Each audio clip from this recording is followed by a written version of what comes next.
Hello everyone, Fantasy Girl back, and today is another theory video about the upcoming expansion of Endwalker. In my more previous videos, we discussed both Charlian, Vanna, and possible connections between them in the final days, as well as with Fandaniel. So if you haven't watched them yet, you might want to do so first before watching this one. Also, there are going to be spoilers for the main scenario quests up through 5.55, so let this be your warning. And finally, these will also be my personal thoughts and predictions to what could be waiting for us, so take from them what you will. So without further ado, it's time to look more into one of the newest characters who will be making an appearance once again in Endwalker, as well as the role he will be playing. None other than the twins' father, Papa Leveilleur. Now, this video is about what we know of him so far, theories to why he disowned his own children, and most importantly, what his role in the upcoming expansion is going to be.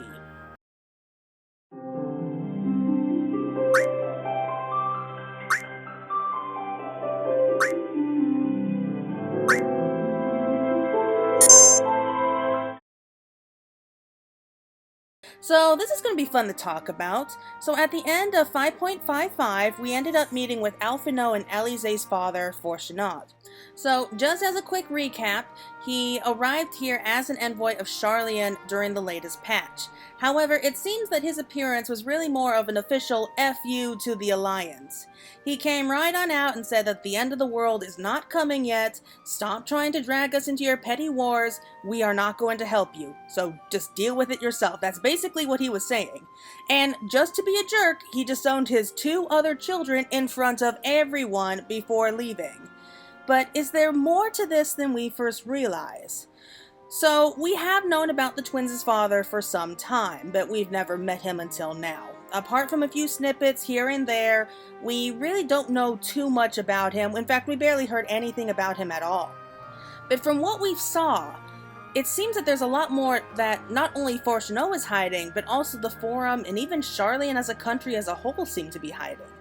Graha suspects that Charlian already knows more than they claim, and that Fourchenault coming here was really more of an act than anything else.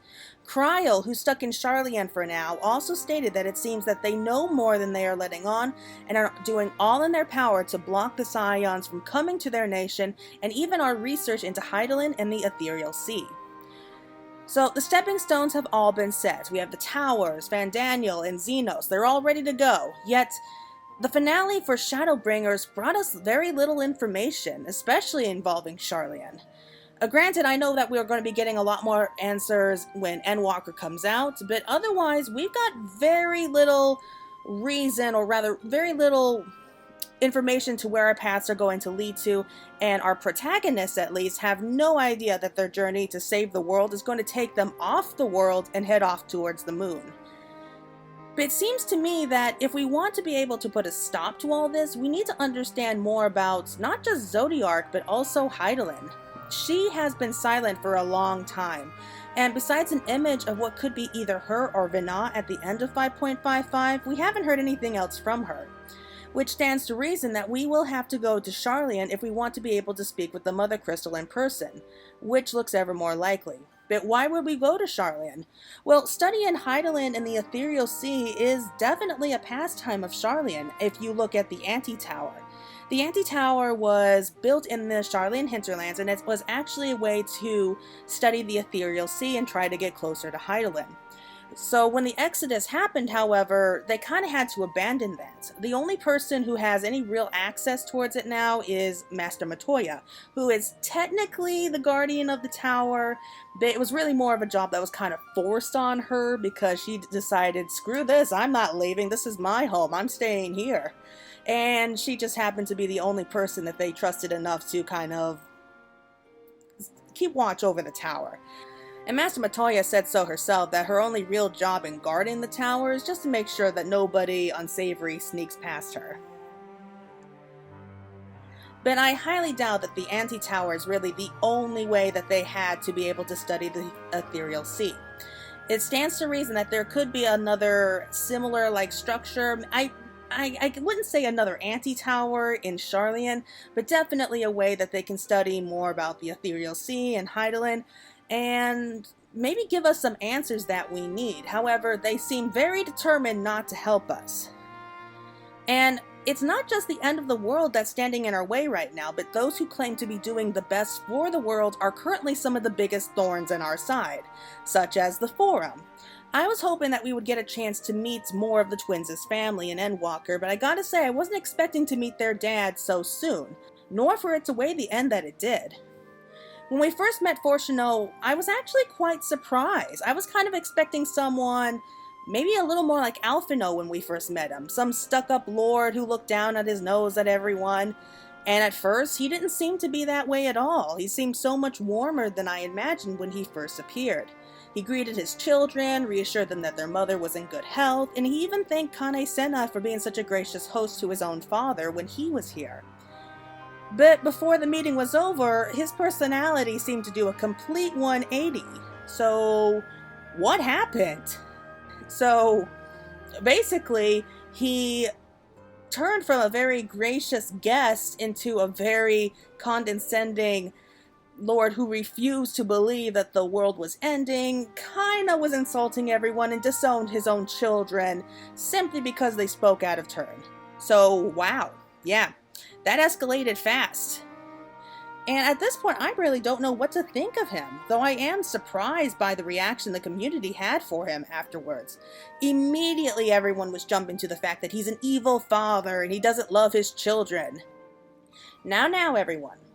While I agree that he does deserve a good punch in the face for hurting Fourchenault and Alize, our precious twins here, but we need to be calm and remember that he had less than 10 minutes of screen time, so let's hold off on the pitchforks and everything for right now until we know more. Though I have to agree, it doesn't make any sense. Someone who is a skilled diplomat, probably exceeding Fourchenault's skills, just ups and disowns them without even bothering to explain his reasons and without listening to his children's pleas? I did not expect to meet with Fourchenault this early, but I think it's clear that both he and Charlian are hiding secrets. I talked in my last discussion video on what some of the theories are for Charlian and what they could be planning. And so, again, if you need to watch that to understand what they are, you really should go and see those before we continue any further. But still, even if any of those theories that I had were true, why would Fourchenault disown his own children, humiliating them and breaking their hearts in the process? Was it really just simply choosing his duty over his family? But what duty could possibly command this? I wanted to hurt him when I saw how upset that Fourchenault and Alize were, but I'm still trying to understand the reasoning behind it all. Now, when he first started speaking, I was just so pissed off. I mean, his condescending attitude, the way he spoke down to pretty much everyone that was there. Oh, I just wanted to break his face in. Now, if he only knew, I was just thinking to myself, if he only knew what everyone there had gone through, I really don't think he would be saying anything right now. He didn't even bother to ask his children what had happened to them, because he surely would have noticed the changes in them. He surely would have asked, like, what made you like this? Why would you want to support this? Haven't you been listening to anything I've been saying over the years? I've mentioned this before, that while Charlian doesn't see race, they have this arrogance about them that causes them to really look down on anyone who isn't properly educated. They're even going as far as to use the word savages to those who don't have the same opinions that they do. In 5.55, while he starts off nice and friendly, Fourchenault quickly went downhill in respect. He treated Kane Senna as a child who didn't know what she was talking about, sneered down and didn't even bother to address the Warrior of Light, and even express his disappointment in his children for siding with those who he would call savages.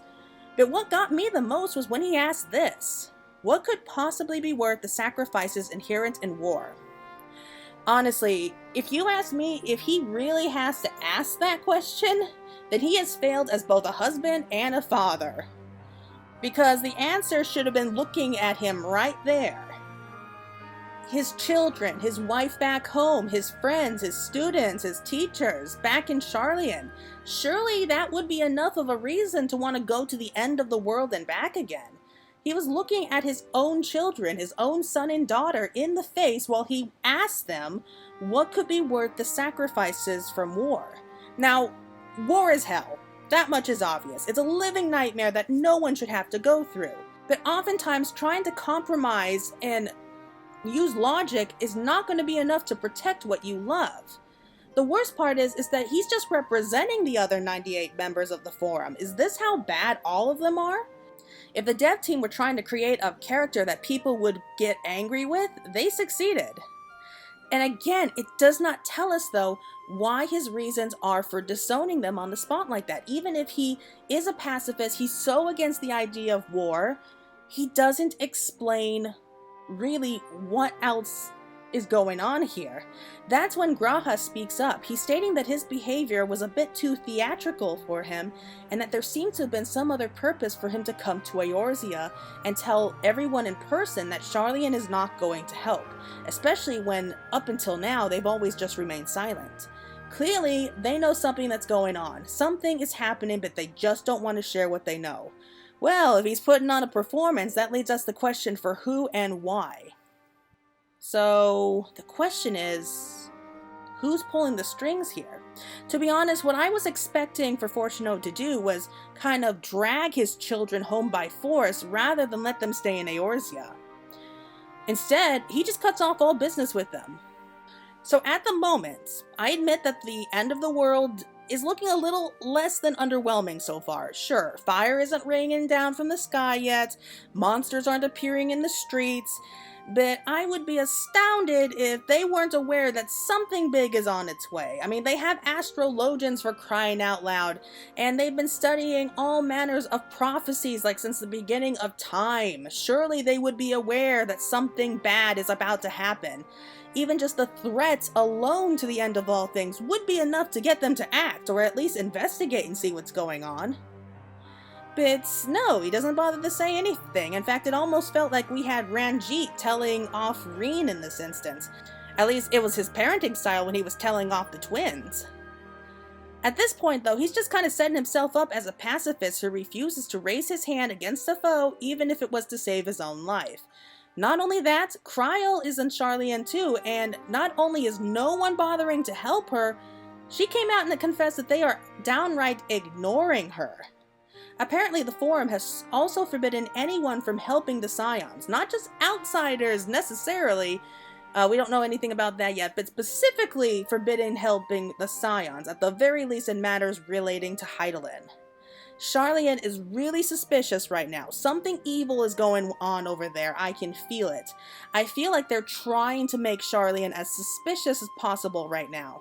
And I can only assume they're trying to make Sharlayan a piece beleaguered by corruption and evil schemes, kind of setting the tone for Endwalker. It's going to be a bit different since Sharlayan is a democracy, though. In fact, it wouldn't surprise me, like, if there was, like, a secret king hidden somewhere else, like, in Sharlayan, who is secretly pulling all the strings. Maybe no one is aware of it. And if we go there, I can only imagine that there's going to be a matter of time before we're imprisoned, need to escape from Sharlayan at some point, especially when we find out about their dirty little secrets. I mean, it's setting up to be a good story, I'll say that. Well, my thinking is that it's because Sharlayan knows that the final days are coming, basically, but they don't want to say anything. But not only do they know it, they're actually planning for it. In my last video, the theory was that the Forum was actually part of the Telophoroi, and they're secretly helping Fandaniel with the final days. While I do admit that it's a bit far out there, even if they aren't helping him directly, they could still kind of be aware of what's going on and be plotting for the end of the world anyway.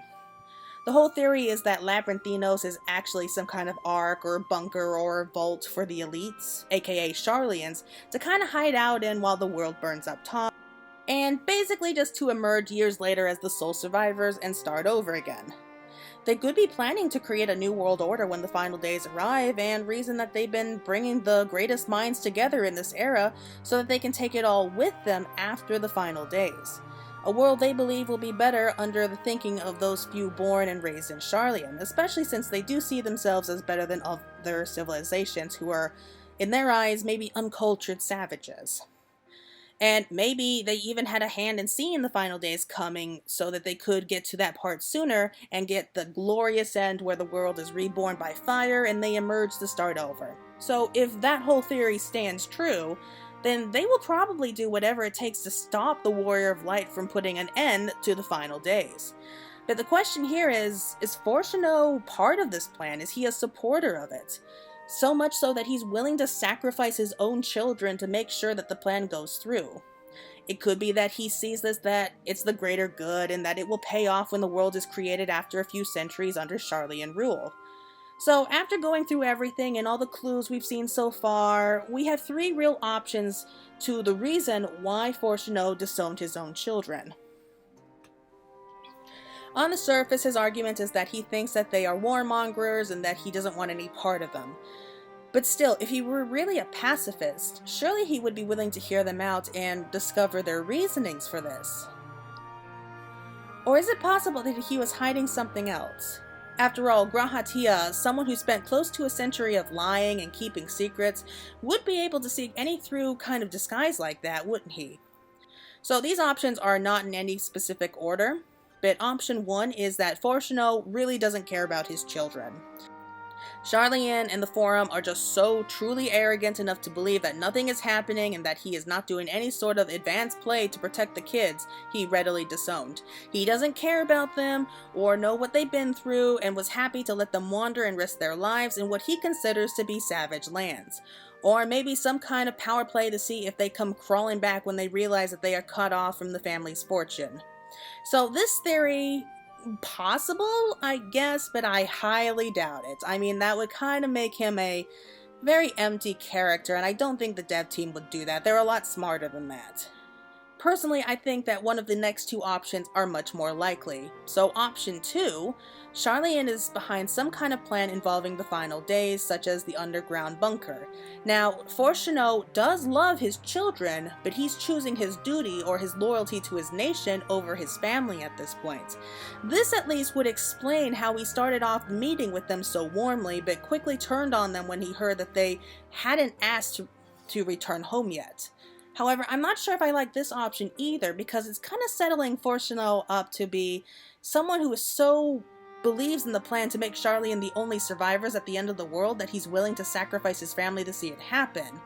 So how far would we have to go in that case? Because that could be a very dark path that we would have to take, because that would also mean that he intends to let his own kids die in the final days because they weren't worthy enough to be saved and part of the New World Order, if they were deemed too corrupted by outside influence. I mean, can you imagine that we may even have to fight him with the twins in order to stop him? Maybe even ending with the Warrior of Light with no other choice but to kill him while Fourchenault and Alizé watch. That is going to get dark very quickly. But again, Fourchenault is really not someone who is new to this, because it seems like to me he's somebody who has always put duty over his job as a father at the very least. I had this theory for a long time that he became a member of the Forum when he was like a young adult, maybe even younger, after he got married and he had the kids. And he just kind of devoted all of his time to his work and his job in the Forum. And so he didn't spend a lot of time with Fourchenault or Alizé while they were growing up. And that would explain why Louis was so important to them, because he could have been like that father figure. He could have been the one who did the primary raising of his grandkids. Now, Fourchenault is somebody who is a diplomat at heart. He's a natural-born diplomat. And so I can completely see him fitting in with the rest of Charlian, like showing off to all of his teachers, like having complicated conversations with his father at the dinner table. Alizé, on the other hand, she's not like that. She's much more impulsive. She's much more impatient, I guess you could say it. And I can kind of see her as a black sheep of the family, someone who really doesn't fit in with anyone and maybe kind of feels smothered, like in their own homeland. And maybe it was Louis who could see all this. Like, he could see that there was so much more to her than other people were giving her credit for. He was the one who supported her, who took care of her, and really probably the only person she felt close enough and comfortable enough to really tell him how she really felt. And that would explain why she was so dedicated to finding out the truth of the calamity and everything that happened at Fourchenault. So if you actually look at it from this point of view, so it really would make sense that if it was Louisoix who did most of the primary raising, Fourchenault probably doesn't really know his own children that much. At least that's what I'm willing to think. But still, I do think that he does still care about his kids, which leads us to option number 3. Fourchenault is somehow trying to protect his children by disowning them. It could be that he's trying to protect them or prevent them from being used against them by telling them never to come back to Charlian. I mean, I get that it's a bit extreme, but if he's cutting ties with them to protect them, then it could be that Charlian is no longer safe for anybody. And it's not like he can just tell them not to come back, so disownment probably would be the best solution. It would at least explain his behavior at the meeting. I mean, he greeted them so kindly, he was talking about their mother and everything, and he could have secretly been planning to disown them from the very beginning. He just needed a good enough excuse. And to kind of say it out loud, I mean, his reasons were pretty weak. I mean, disowning them just because they had a difference of opinion. That went from 0 to 100 so quickly, and I mean, thinking about it this way, he doesn't need to make too much sense, so long as he can have a good excuse to get the kind of outcome that he needed. But again, why? Could it be that his family name is in danger somehow? Could he somehow know about the plan with Labanthinos, but he's against it? So they're kind of holding something above his head like a threat to his children, and so he feels that he has to distance himself from them in order to keep them from harm. Maybe he thinks if he puts on a show that he is no longer connected with his children, then the Forum or whoever is threatening him will have no reason to want to target his kids. My biggest issue with this option is that if honestly thought that would be enough to keep them coming back to Charlian, then he really doesn't know his children that well, because all that did was make them want to go back even more. So unless it's like he's doing some kind of advanced reverse psychology on them and trying to trick them into coming home so that he can keep them there, then it seems like a very unlikely plan. I mean, all in all, it really does look like his disowning was genuine, but his actions and reasons for this just don't seem to line up with what we know. Now, again, I get it. I get that no country wants to get involved in another nation's war. I understand that, and I respect that. But this isn't just about a war with Garlemald or just some random country. This is about a possible end to the world. Not just those other nations that are probably fighting right now, but to Charlian as well. I'm not berating Charlian for not wanting to fight, but it just ticks me off that, again, they are choosing to run away. I'm berating them because they are acting like the end may not be happening, but deep down they seem to know that it is happening.